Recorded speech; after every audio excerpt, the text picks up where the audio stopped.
I'm Becky Crease, and I'm going to read Luke 21. As he looked up, Jesus saw the rich putting their gifts into the temple treasury. He also saw a poor widow put in 2 very small copper coins. I tell you the truth, he said, this poor widow has put in more than all the others. All these people gave their gifts out of their wealth, but she, out of her poverty, put in all she had to live on.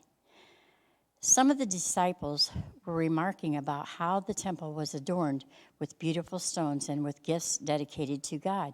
But Jesus said, as for what you see here, the time will come when not one stone will be left on another. Every one of them will be thrown down. Teacher, they said, when will these things happen?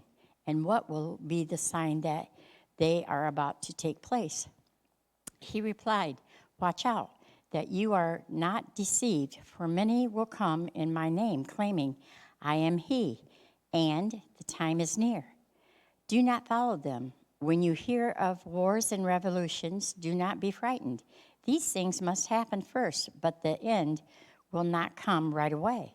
Then he said to them, nation will rise against nation, and freedom against, and kingdom against kingdom. There will be great earthquakes, famines, and pestilence in the various places, and fearful events and great signs from heaven. But before all this, they will lay hands on you and persecute you. They will deliver you to the synagogues and prisons, and you will be brought before the kings and governors, and all on account of my name. This will result in your being witnesses to them. But make up your mind not to worry beforehand how you will defend yourselves. For I will give you words and wisdom that none of your adversaries will be able to resist or contradict. You will be betrayed even by parents, brothers, relatives, and friends, and they will put some of you to death. All men will hate you because of me, but not a hair of your head will perish. By standing firm, you will gain life. When you see Jerusalem being surrounded by armies, you will know that its desolation is near. Then let those who are in Judea flee to the mountains. Let those in the city get out, and let those in the country not enter the city. For this is the time of punishment and fulfillment of all that has been written. How dreadful it would be in those days for pregnant women and nursing mothers. There will be a great distress in the land and wrath against the people. They will fall by the sword and will be taken as prisoners to all the nations. Jerusalem will be trampled on by the Gentiles until the times of the Gentiles are fulfilled. There will be signs in the sun, moon, and stars. On earth, nations will be in anguish and perplexity at the roaring and tossing of the sea. Men will faint from terror, apprehensive of what is coming on the world. For the heavenly bodies will be shaken. At that time, they will see the Son of Man coming in a cloud with power and great glory.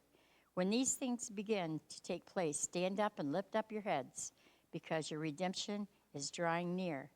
He told them this parable. Look at the fig tree on all the trees.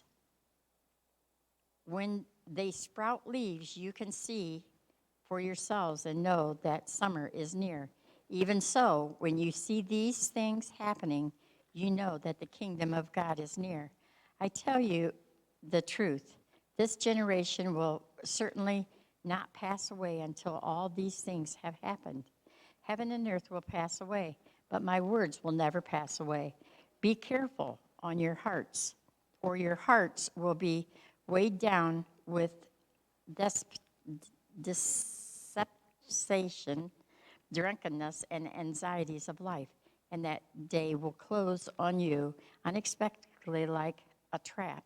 For it will come upon all those who live on the face of the whole earth.